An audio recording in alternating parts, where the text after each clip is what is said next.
Le jour de notre anniversaire de mariage, ma femme a reçu un message qu'elle n'aurait jamais dû recevoir devant moi. En moins de 10 secondes, 15 ans de ma vie se sont effondrés. Je pensais découvrir une simple conversation. Mais ce que j'ai vu sur son téléphone m'a révélé une double vie qui durait depuis 3 ans. Et le pire, c'est qu'elle rentrait chaque soir à la maison comme si de rien n'était. Aujourd'hui, je vais vous raconter comment j'ai découvert que ma femme me trompait et pourquoi j'ai quitté la maison, le cœur complètement brisé. Je m'appelle Julien, j'ai 43 ans aujourd'hui. Et pendant longtemps, je pensais être un homme heureux. Je vivais avec ma femme, Camille, dans une petite maison tranquille en périphérie de Lyon. Nous étions mariés depuis 15 ans. Quand les gens nous regardaient, ils voyaient un couple stable, un couple normal. On ne se disputait presque jamais. On avait nos habitudes, nos soirées tranquilles, nos vacances d'été au même endroit chaque année. Tout semblait solide. Et honnêtement, moi aussi, j'y croyais. J'avais rencontré Camille quand j'avais 26 ans. À l'époque, elle était drôle, spontanée, toujours souriante. Elle avait cette énergie qui attirait tout le monde. Je me souviens encore de notre premier rendez-vous. Nous avions parlé pendant des heures dans un petit café.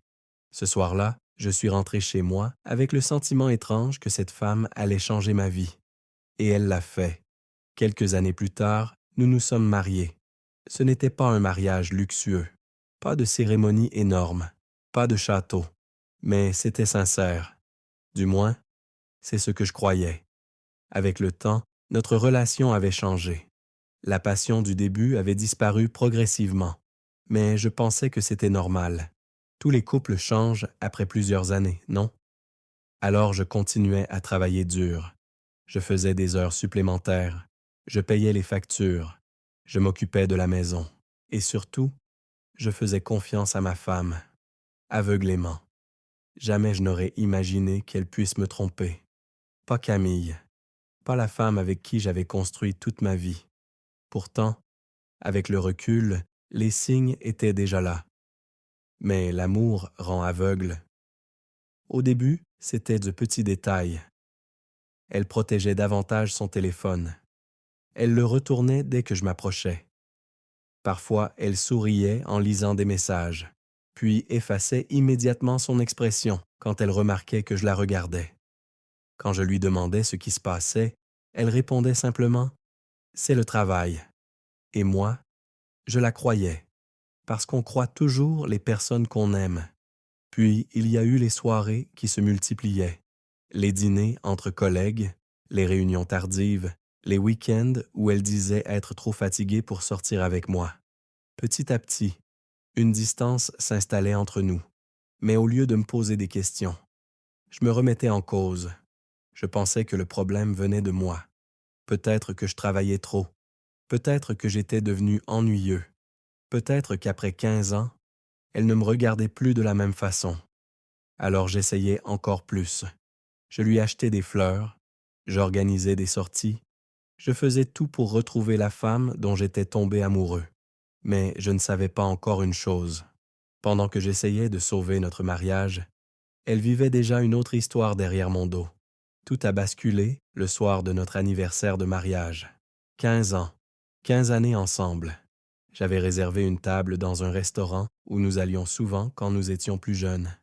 Je voulais recréer un souvenir heureux, retrouver un peu de cette complicité que nous avions perdue avec le temps. Quand Camille est arrivée à la maison ce soir-là, elle semblait nerveuse, pas heureuse, pas excitée, nerveuse. Elle regardait constamment son téléphone, même pendant le dîner. À plusieurs reprises, l'écran s'est allumé, et à chaque fois, elle le retournait immédiatement. Je sentais quelque chose d'étrange, mais je ne voulais pas gâcher la soirée. Alors je faisais semblant de ne rien remarquer. Le restaurant était calme. Des couples riaient autour de nous. La musique était douce. Mais à notre table, l'ambiance était froide.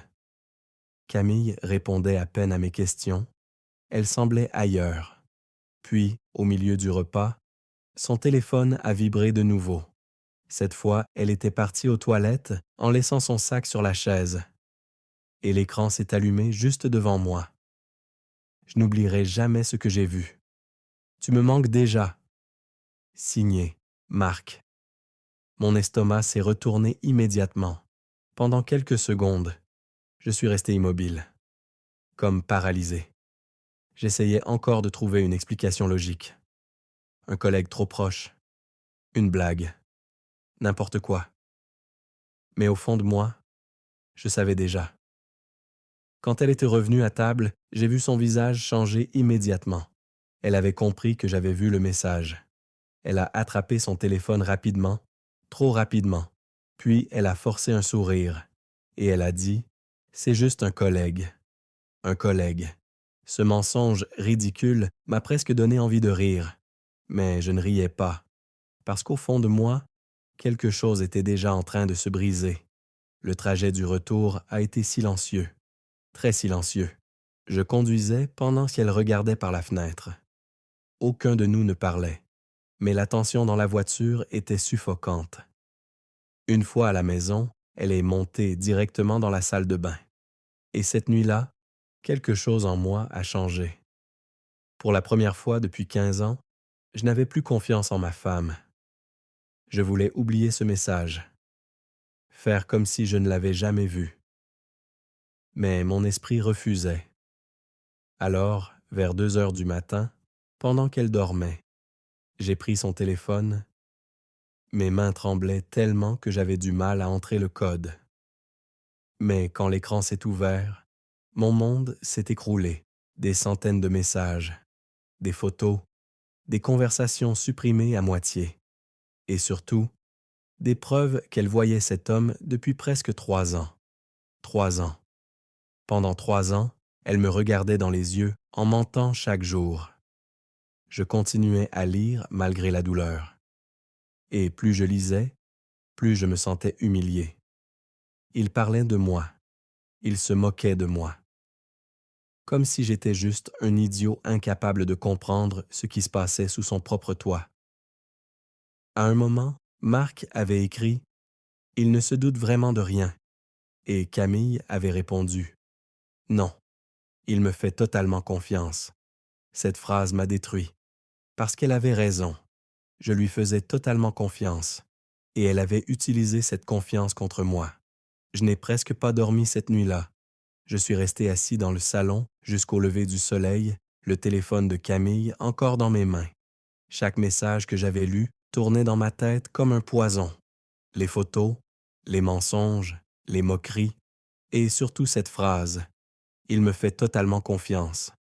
Plus je repensais à ces mots, plus j'avais l'impression d'étouffer. Le pire, ce n'était même pas qu'elle aimait un autre homme. Le pire, c'était qu'elle me regardait chaque jour comme si tout était normal. Elle préparait le dîner avec moi. Elle riait avec moi devant la télévision. Elle m'embrassait avant de dormir. Pendant tout ce temps, elle vivait une autre histoire derrière mon dos. Vers 7 heures du matin, Camille est descendue dans la cuisine. Elle portait encore son vieux pull gris qu'elle mettait souvent le week-end. Normalement, cette image m'aurait rassuré. Mais cette fois, j'avais l'impression de regarder une étrangère. Quand elle m'a vu assis à table, elle s'est figée immédiatement, parce qu'elle a vu son téléphone devant moi. Et à cet instant, elle a compris. Le silence entre nous était terrifiant. Puis elle a murmuré « Julien ». Je l'ai coupé immédiatement. Depuis combien de temps? Ma voix était calme, trop calme. Elle essayait déjà de réfléchir à une excuse. Je le voyais dans ses yeux.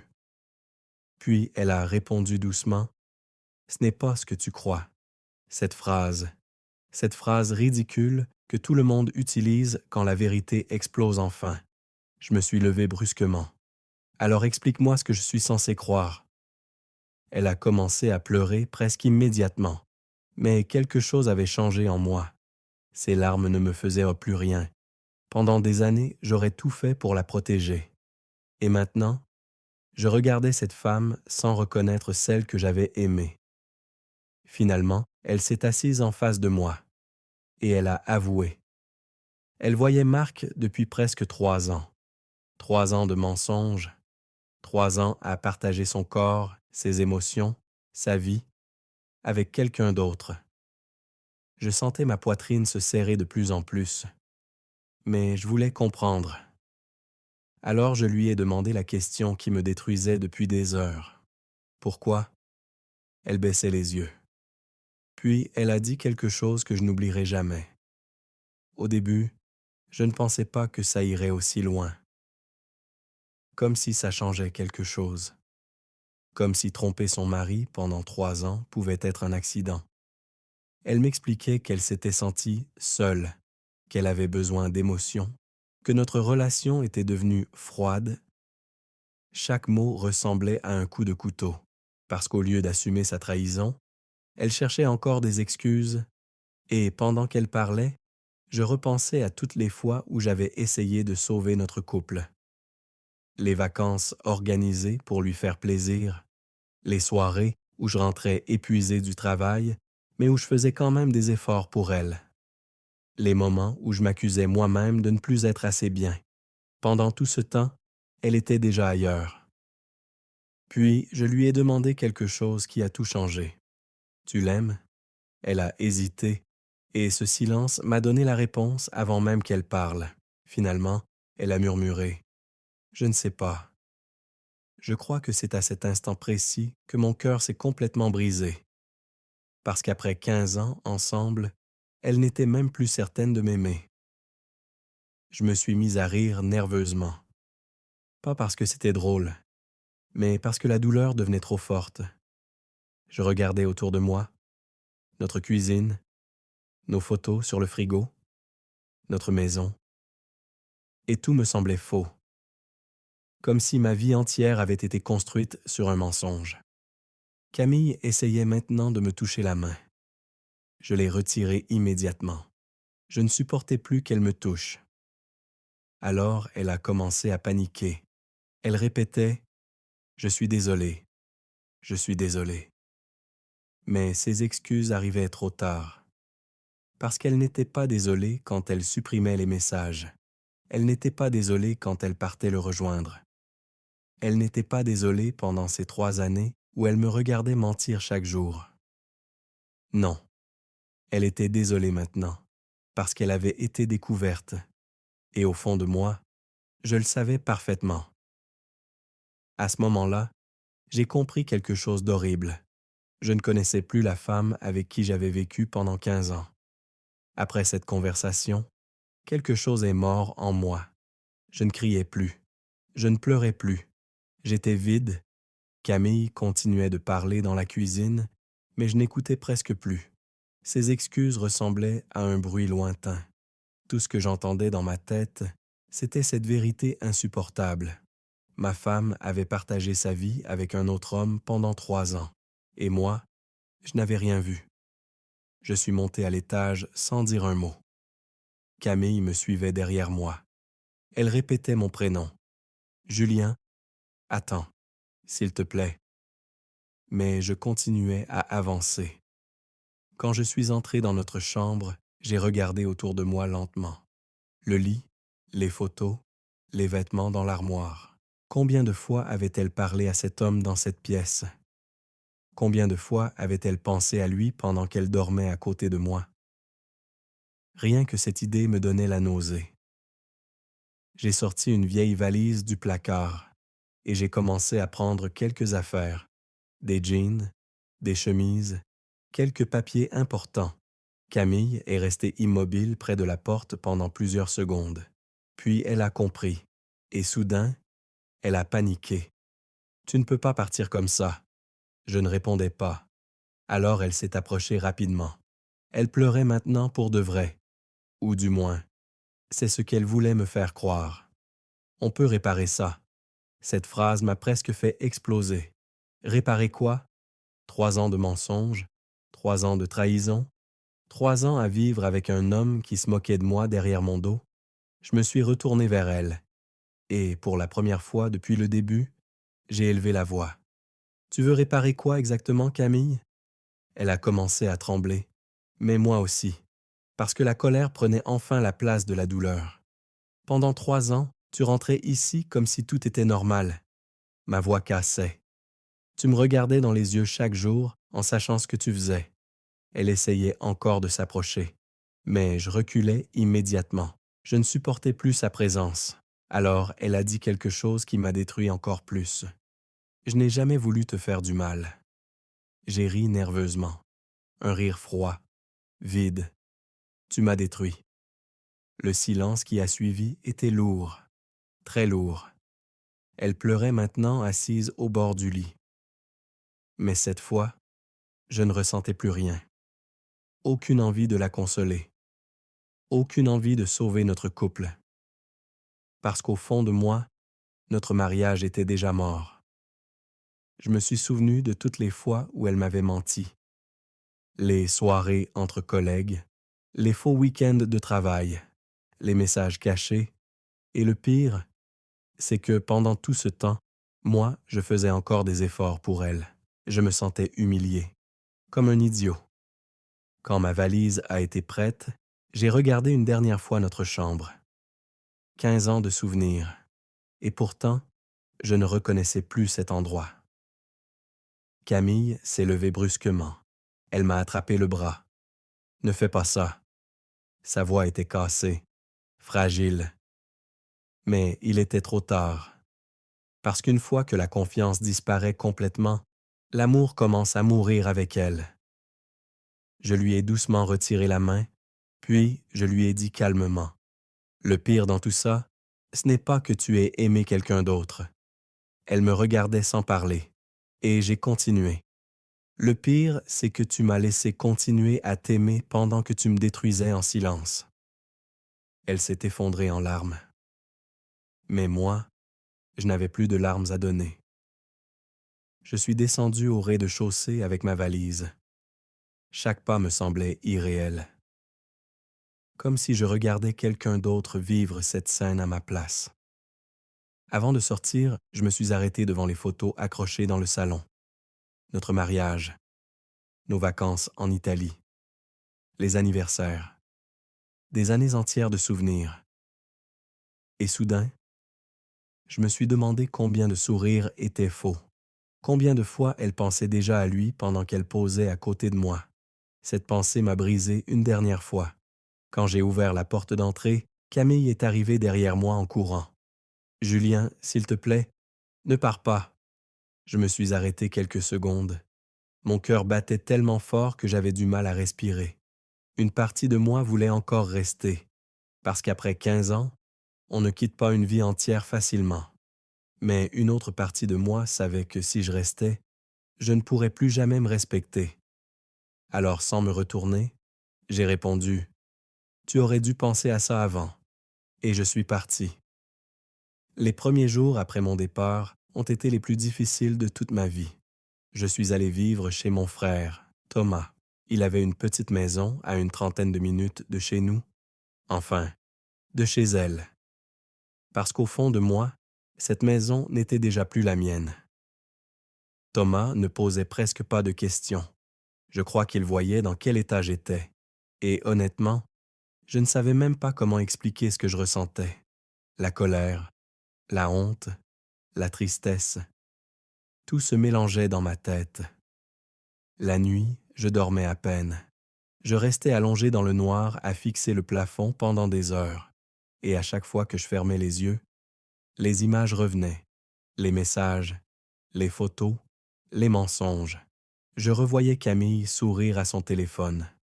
Je repensais à toutes les soirées où elle disait travailler tard. Et maintenant, chaque souvenir avait un autre sens. C'était ça le pire avec une trahison. Elle détruit aussi le passé. Même les bons souvenirs deviennent douloureux.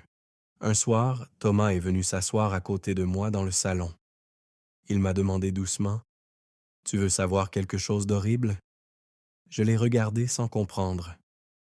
Puis, il a hésité quelques secondes avant de parler.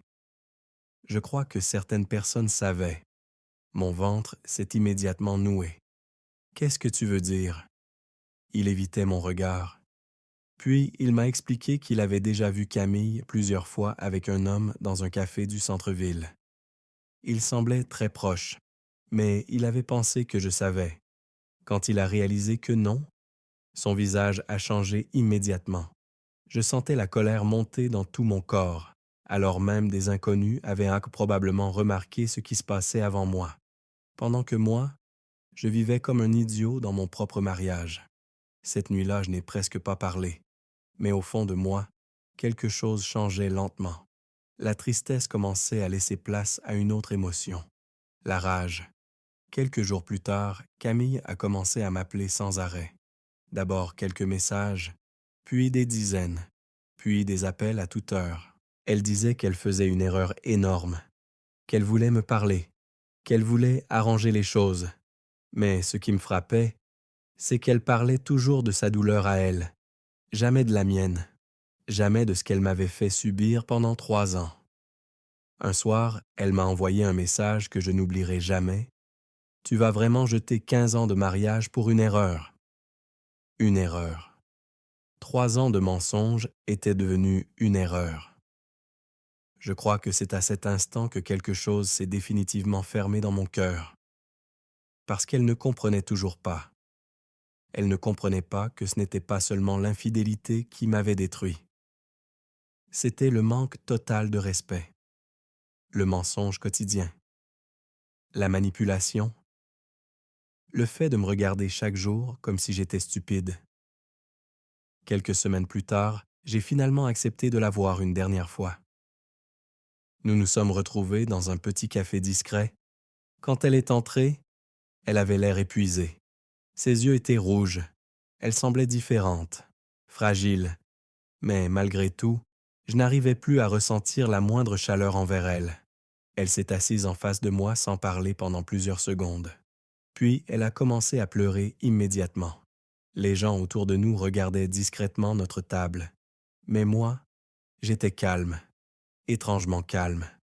Elle répétait « Je suis désolé, je suis tellement désolé. » Puis elle m'a dit quelque chose qui m'a glacé. Marc l'avait quittée. Apparemment, il ne voulait pas d'une relation sérieuse. Il ne voulait pas vivre avec elle. Encore moins construire un avenir ensemble. Ironique.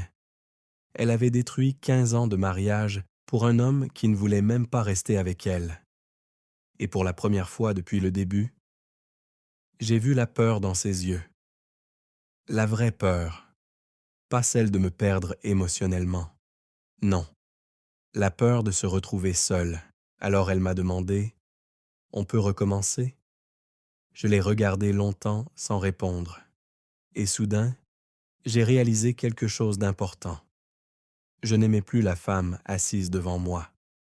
J'aimais seulement le souvenir de celle qu'elle avait été autrefois, et ce souvenir n'existait plus. Alors je me suis levé doucement. Camille pleurait encore, mais cette fois, ses larmes ne me touchaient plus du tout. Avant de partir, je lui ai simplement dit « Tu ne regrettes pas de m'avoir trompé ?» Elle m'a regardé en silence, et j'ai continué. « Tu regrettes seulement que ton autre vie se soit effondrée. » Son visage s'est décomposé immédiatement, parce qu'au fond d'elle, elle savait que j'avais raison. Puis je suis parti sans me retourner. Et pour la première fois depuis longtemps, j'ai senti que quelque chose se libérait enfin en moi. Après cette dernière rencontre avec Camille, le silence a commencé. Plus d'appels, plus de messages, plus de larmes. Juste le vide. Au début, ce silence me faisait mal. Après 15 ans avec quelqu'un, l'absence devient presque physique. Je me réveillais parfois au milieu de la nuit avec le réflexe de regarder mon téléphone, comme si une partie de moi attendait encore un message d'elle. Puis je réalisais la réalité, et cette douleur revenait immédiatement. Les semaines passaient lentement. Je continuais à vivre chez mon frère. Mais honnêtement, je n'étais plus vraiment présent. Je faisais semblant d'aller bien. Je souriais parfois, je répondais quand on me parlait, mais intérieurement, j'étais épuisé. Un soir, Thomas m'a regardé pendant le dîner avant de dire quelque chose qui m'a marqué. « Tu sais, elle t'a détruit une fois. Ne la laisse pas te détruire une deuxième fois. » Cette phrase est restée dans ma tête pendant des jours. parce qu'il avait raison. Camille m'avait trahi. Mais depuis mon départ, c'était moi qui continuais à nourrir la douleur chaque jour. Alors j'ai pris une décision. Je devais arrêter de survivre et recommencer à vivre. Au début, c'était de petites choses. Je me suis remis au sport. Rien d'extraordinaire. Juste courir le matin pour vider ma tête. Et honnêtement, les premières fois étaient horribles. Je me sentais vide, fatigué, cassé. Mais courir m'empêchait de penser. Pendant quelques minutes, mon esprit se calmait enfin. Puis, j'ai commencé à sortir davantage avec mes amis. Des gens que j'avais presque oubliés pendant mon mariage. Et plus le temps passait, plus je réalisais quelque chose de douloureux. Pendant des années, toute ma vie tournait autour de Camille. Ses besoins, ses envies, son bonheur.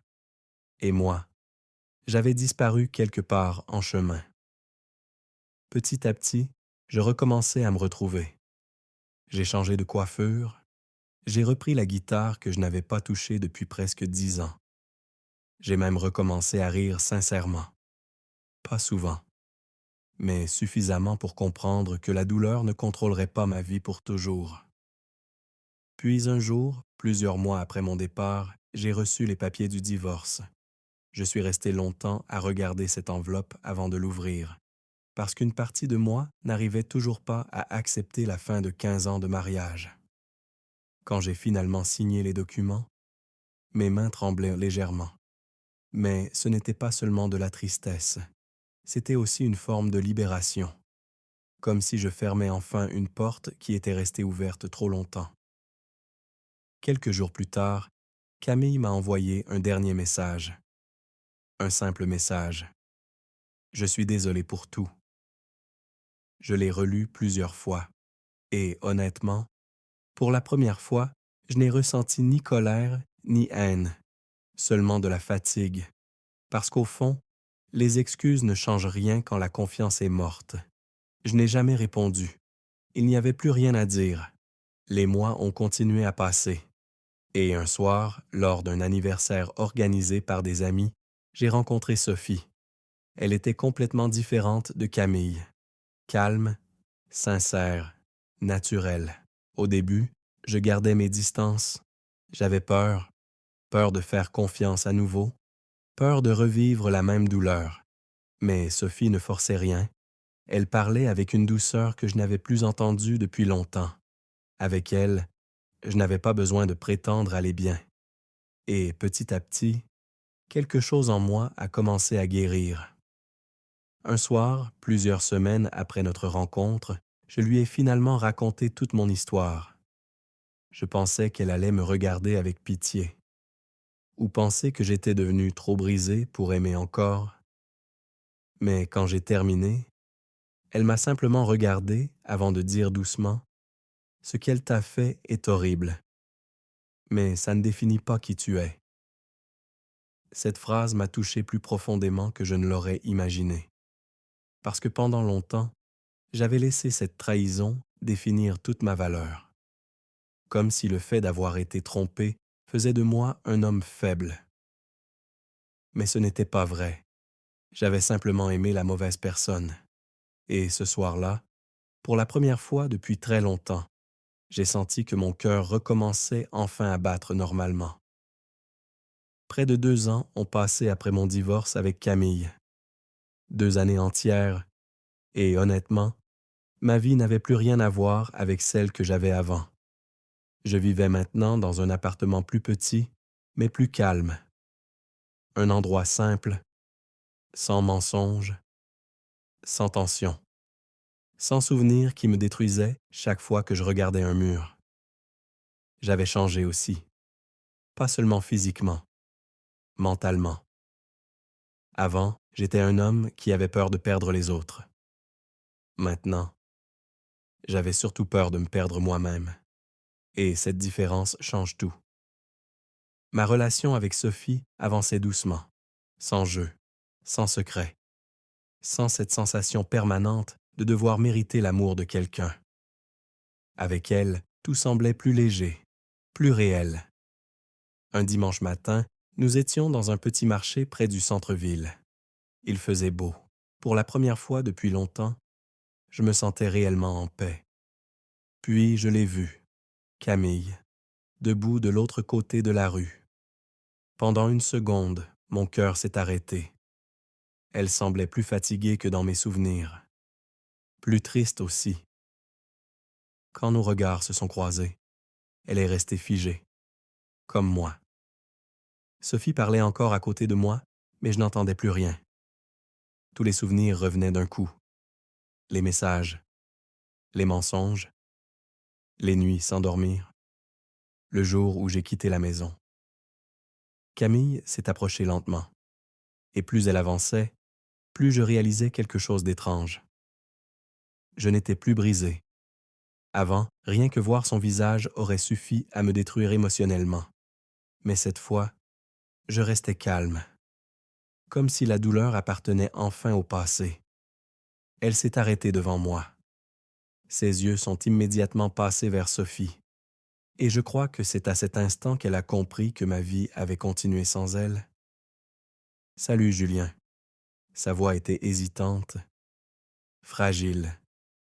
Je lui ai répondu calmement. Puis un silence gênant s'est installé. Camille semblait chercher ses mots, comme si elle avait imaginé cette rencontre des centaines de fois sans jamais savoir quoi dire réellement. Finalement, elle a murmuré « Tu as l'air heureux ». Cette phrase m'a presque surpris, parce qu'avant, elle était la dernière personne à vouloir mon bonheur. Je l'ai regardée quelques secondes avant de répondre simplement « Je vais mieux ». Et c'était vrai, je vais mieux. Pas parfait, pas complètement guéri, mais mieux. Camille baissait les yeux, puis elle a commencé à parler rapidement, comme si elle avait peur que je parte avant qu'elle termine. Elle disait qu'elle pensait souvent à moi, qu'elle regrettait tout, que perdre notre mariage était la plus grande erreur de sa vie.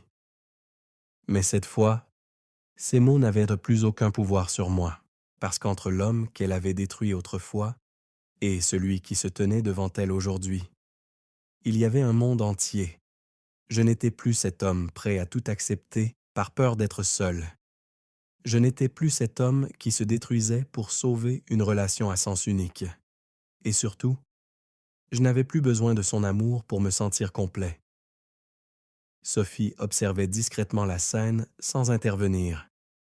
Et honnêtement, sa simple présence me rappelait à quel point ma vie avait changé. Camille a fini par demander doucement « Tu crois qu'un jour, tu pourras vraiment me pardonner ?» J'ai réfléchi quelques secondes, puis j'ai répondu honnêtement « Je t'ai déjà pardonné ». Elle semblait surprise, mais avant qu'elle puisse sourire, j'ai continué. « Pas pour toi, pour moi. » Le silence est devenu lourd immédiatement, parce qu'elle comprenait enfin ce que ça voulait dire. Je ne portais plus cette colère, je ne vivais plus dans le passé, et surtout, je n'attendais plus rien d'elle. Camille avait les larmes aux yeux maintenant, mais contrairement à autrefois, ça ne me faisait plus mal. Je ressentais presque de la compassion, comme pour quelqu'un qui avait détruit sa propre vie en croyant trouver quelque chose de mieux ailleurs. Puis elle a regardé Sophie une dernière fois avant de murmurer « Tu as de la chance ». Sophie n'a rien répondu. Elle a simplement pris ma main doucement. Et à cet instant, j'ai compris quelque chose d'important. Pendant longtemps, j'avais cru que Camille avait détruit ma vie. Mais en réalité, elle avait seulement détruit une version de moi qui acceptait beaucoup trop peu. Avant de partir, Camille m'a regardé une dernière fois. Et cette fois, j'ai vu quelque chose dans ses yeux que je n'avais jamais vu auparavant. Du regret, du vrai. Mais certains regrets arrivent trop tard. Elle est finalement repartie seule dans la rue, et moi, je suis resté là quelques secondes à la regarder disparaître. Étrangement, je ne ressentais plus rien, ni haine, ni amour, ni tristesse, seulement du calme. Puis Sophie a serré ma main doucement et m'a demandé « Ça va ?» Je l'ai regardée. Puis j'ai souri sincèrement. Oui. Maintenant, oui.